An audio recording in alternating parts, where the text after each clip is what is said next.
Hey everyone, and welcome back to the Big Gay Overalls podcast, where we talk all things queer, late in life, coming out, identity, authenticity, all that fun stuff. And today's episode is going to dig a little bit deeper and maybe hit home for some of you. And maybe there'll be things in that you can identify with. But today I want to talk about what it was like for me. And this is, again, my personal experience. I'm not dismissing anyone else's experiences, but what it was like for me to live in the closet for 10 years. So, yep, 10 years. And the weight of not being free for that period of time. And yes, I've been in the closet for a lifetime, essentially. But I guess for the purposes of this episode and where my brain was at when I was putting this, started having these thoughts that this is what I'd talk about, it's really about the time that I was consciously in the closet and that I had intentionally kept myself there because, up until the point I'd had my catalyst relationship, like everything was just a don't know, not going to explore, don't think about it kind of deal versus, okay, now I know very much what my orientation is. But I deliberately and intentionally kept a lid on that because I was living a very heteronormative life. I was like, fuck, what does all this mean? How do I balance it? So, yes, I've been in the closet my entire life until like the last 4 years or so. However, and a lifetime, but I'm kind of just touching on the conscious part of that, if that makes sense. And when you spend that long hiding who you really are, it's not just that part of my life or that part of me that I'm denying. It's my entire life.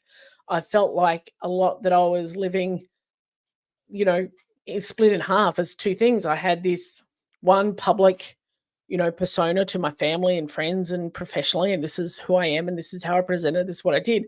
But then I had this other part of me in the dark that, was always pushed down, pushed away, but would struggle to get air. And it's suffocating. And the hard part is like you don't even know you're suffocating. You don't know how heavy it is. And I convinced myself that this life I built, this version of me, is what I'm meant to be. And this is how life is supposed to feel.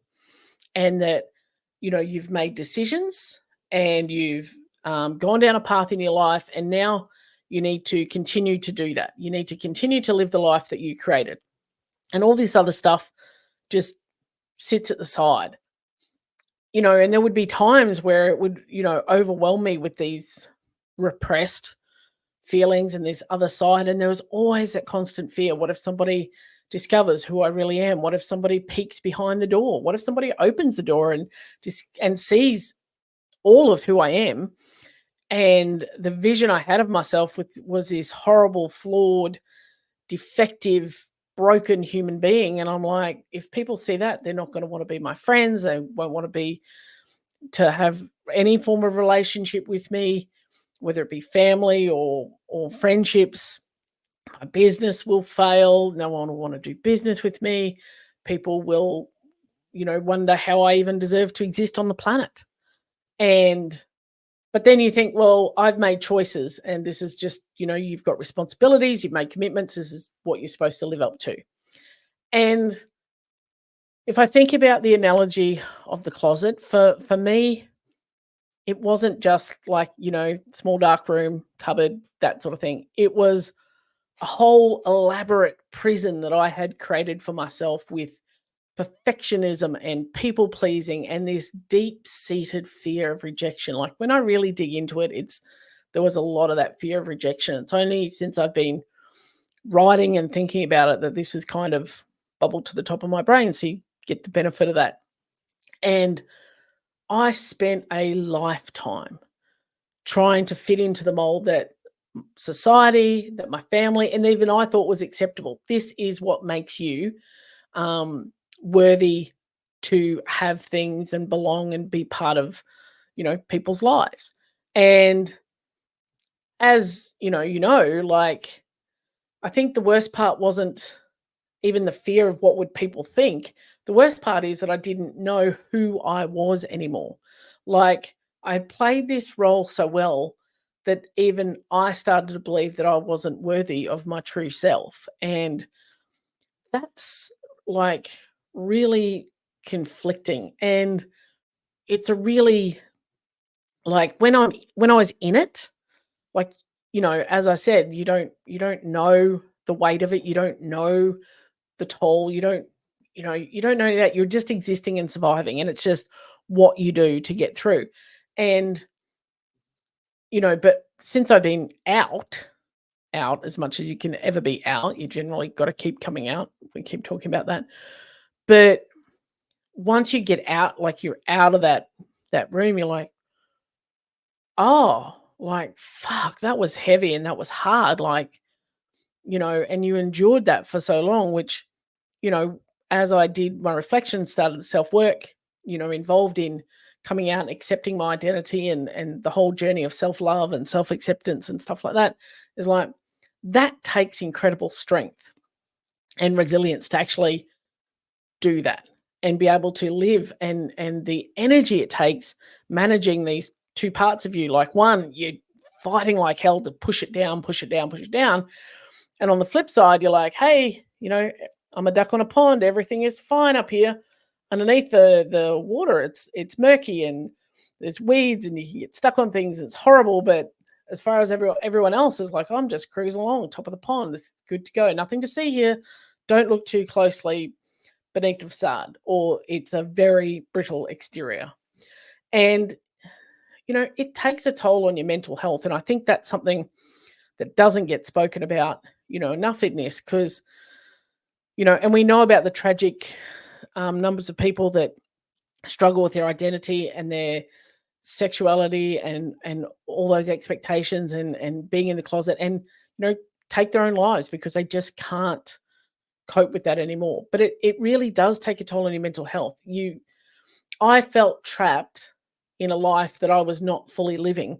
And part of me knew there had to be more to life than what it was. But then the common practical perfectionist fear of rejection, Lisa kicks in as like, no, this is safe. This is where you need to be. Like, if you get out of this box, like bad shit is going to happen to you. And that's, how I was my own gatekeeper as well, by creating fear and in the unknown, if that makes sense. And every decision I made, big or small, was filtered through this lens of, will people still love me if they knew, like, you know, what I decided to wear on any given day, a haircut choice. There are little ways that I pushed against this box I was in the closet, metaphorically, like, and hoping that I do this and it makes me kind of feel good because it's part of this personality or this person. But I hope nobody really notices it and thinks, oh, well, if she likes that, maybe it's this, you know. I mean, tell me you're lesbian without telling me you're lesbian, that you can binge watch the entire first 6 seasons of The L Word in your apartment by yourself that you ordered off eBay secondhand DVDs. Like, but you would tell nobody that you had viewed that because that wouldn't be cool. But you could do that when you're, there by yourself and go, okay, this resonates with me. And every relationship feels like it was built on a lie, because at its core, like, I couldn't be honest about the biggest truth in my life. Who I wanted to love or who I loved and how I wanted to live and who I really was, because with the identity piece, they had come to know me as this version of Lisa, and people have expectations, like Lisa behaves in a certain way, Lisa does this, Lisa does that, and Lisa was very good at following rules and ticking boxes and not getting in trouble. And it's interesting, I had a conversation today where I talked about that need of, I was talking with a client and they're like, yeah, I just didn't want to fill out the forms wrong. And it's, you just didn't want to get in trouble. And that stems from, that perfectionism and stuff that comes from our childhood, or, stories that we were told and we attach onto as truth. So that narrative fit in really handy with, like, well, you can't tell anyone about this. This is bad. And it's only on reflection, looking back on it, like it creates this constant, like low level anxiety is the word I can think of it. Like you're on constant vigilance of like, I don't want anyone to find anything out. It's like this hum in the background that never goes away. And it doesn't matter if you're at work, at home, with friends, you're always hyper aware of every word, every interaction, trying to control the narrative so nobody gets too close to the truth. Like you're giving them like a hologram of you is the best way. I was giving them a hologram of me, which is the best way I can think to describe it. And everything. And I've said before that I often describe myself as the TV character Dexter. Again, asterisks without the murdering lots and lots of people.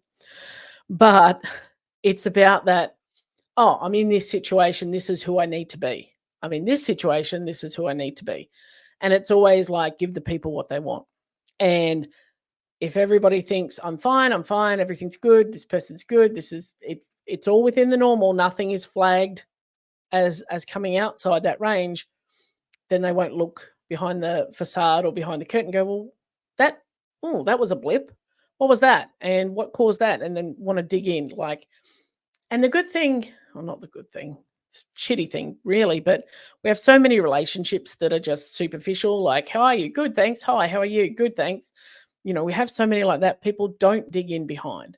And even in our deeper relationships we have, which I wasn't able to have a lot of those because clearly I did not want someone digging in behind.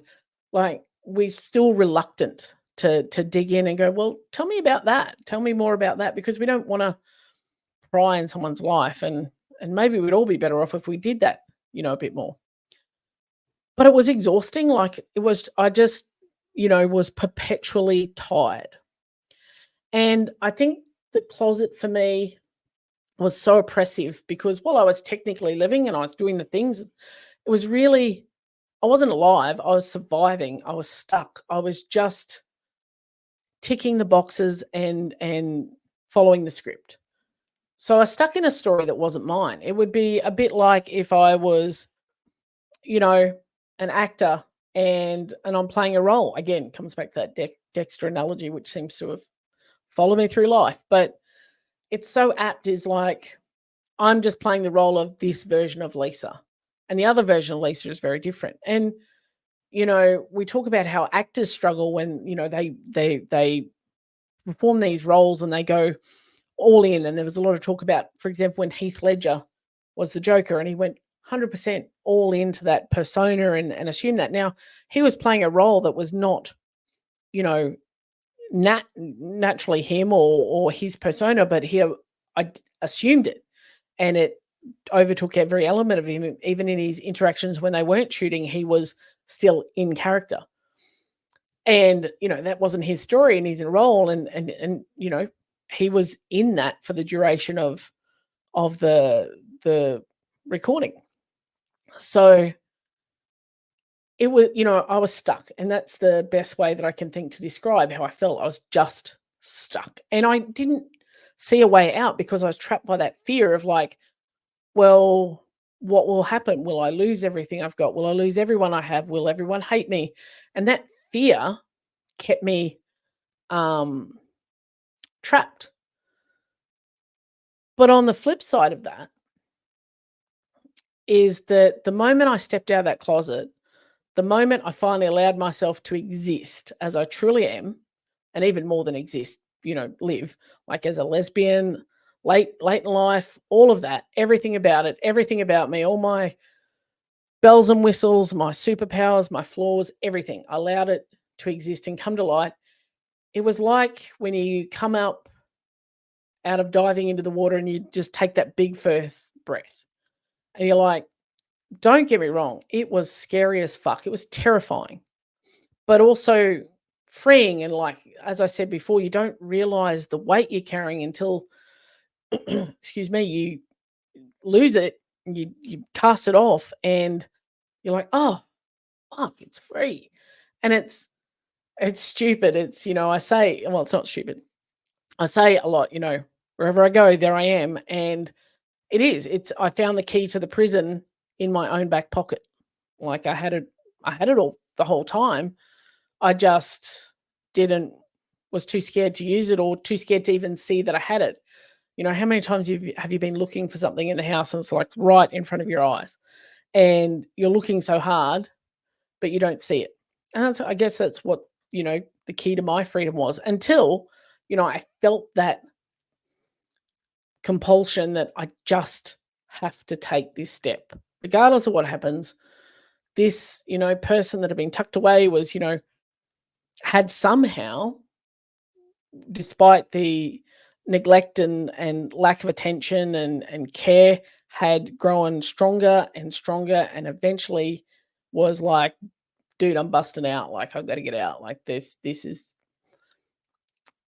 not good enough. And because, living in the closet really isn't living at all. It was just basic survival. And when I look back now, and logically, we deserve more than just surviving, right? We deserve to thrive, to love, to be free, to, express ourselves and be open to who we are and what we need, and to not have to apologize for being ourselves. But that's really fucking hard to get to. And for some people, I had therapy to help with that, and I had, some good people around me that supported that. Whereas if you don't, like, that's an incredibly hard realization, to think that you deserve it. And, I've said numerous times that I still wait for somebody to come up and go, "Meh, sorry, revoking your card. You don't, you don't deserve this. This amazing life you now have. You're really a shitbag human. We're taking it off you." And I have to work really consciously to not fall into those patterns, which would lead to self-sabotage and all of that other sort of minefield stuff, and give myself permission that it's okay to be me. Whatever form that takes on any given day, it is, and okay is the base level, but it is okay for me to be me. And, for those of you who are listening to this, or come across this and you're still in the closet, like, I get it. And I want you to know that, you are definitely not alone. There are lots and lots of people in your situation, and I get it. Like, I've been there, and, you know, I feel like that whilst I'm not living that oppressed, like, barricaded double life anymore, there are still times where I feel like I dip a toe back into that dark space and go, I just want to hide for a while. And I get the fear, the pressure, the overwhelming feeling that at any moment everything could crumble. Like, it's this, you know, a Jenga stack, and you're just gradually pulling out little bricks, but hoping everything doesn't fall to the ground. But, and this is the point of this podcast and me sharing my story, is not only that to share the struggle, because that's important for people to understand that it's not just a, hey, I came out, my life is wonderful. Like, there is power in the struggle. And my story through that is my superpower, in that I get to be open with my struggle, and other people get to see that and form their own pathway through and understand it can get through. But also is to show that your life can be, like, more amazing than you'd ever fucking imagine on the other side.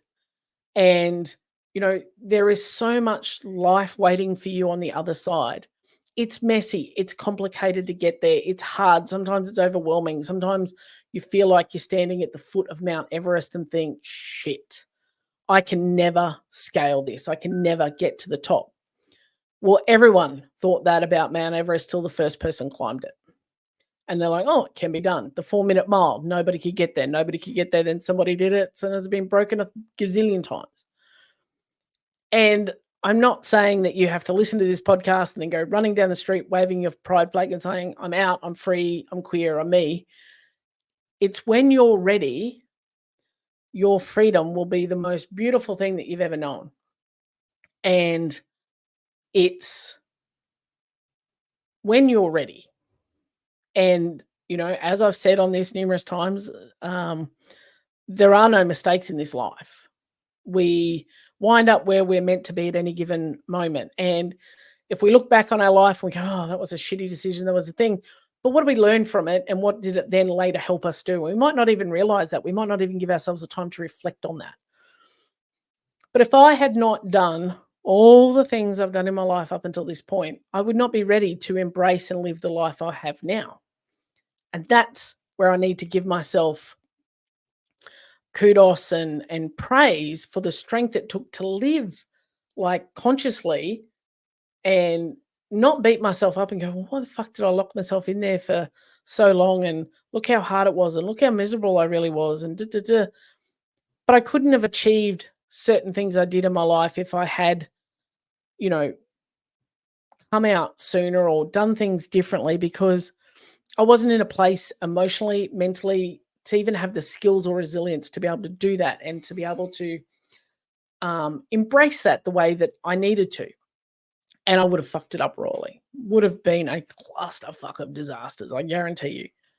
So I need to give myself grace and forgiveness for, what's happened, but take the lessons and understand that the lessons, that's what makes the hard shit worth it, is that lesson. And I'm not telling anyone how to do anything. This is just the way that I have framed this in my brain. And you might listen to this and go, well, that's a pile of horse shit. You're just trying to make it okay for yourself. And that's okay.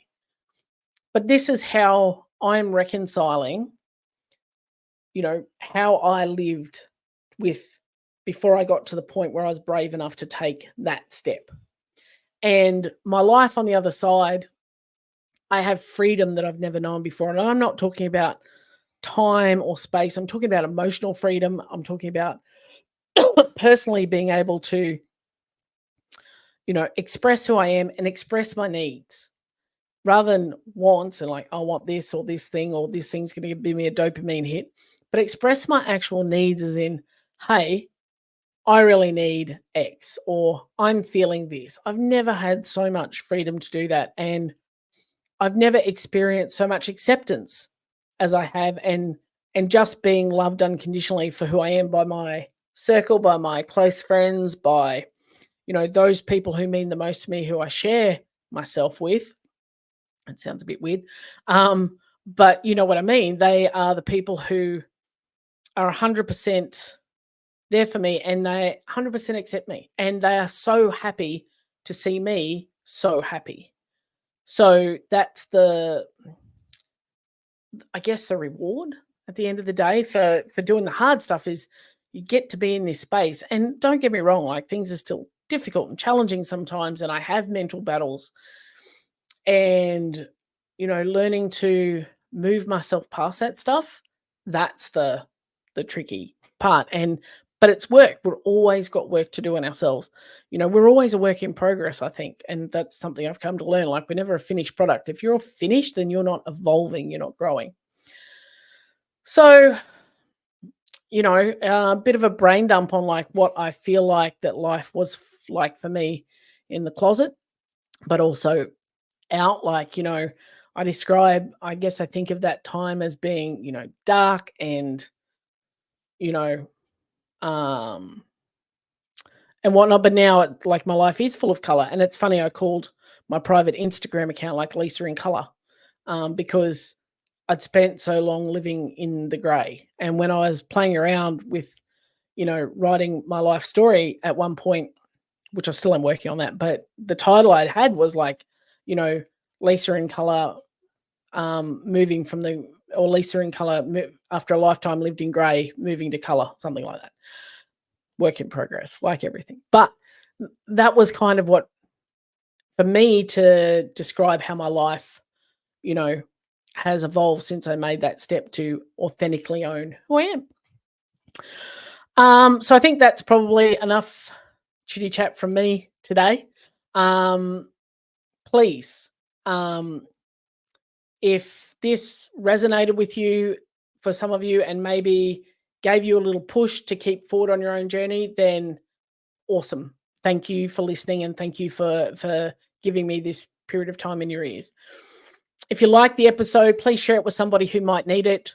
I see lots of people who are struggling with the whole coming out, or when to talk to people, or how to talk to people, even understanding if you're deep in that space that it's okay to be in that space. Like, don't give yourself a hard time. Like, you're just getting through the best you can, but maybe something in this will help you and give you a little bit of extra strength as you go through.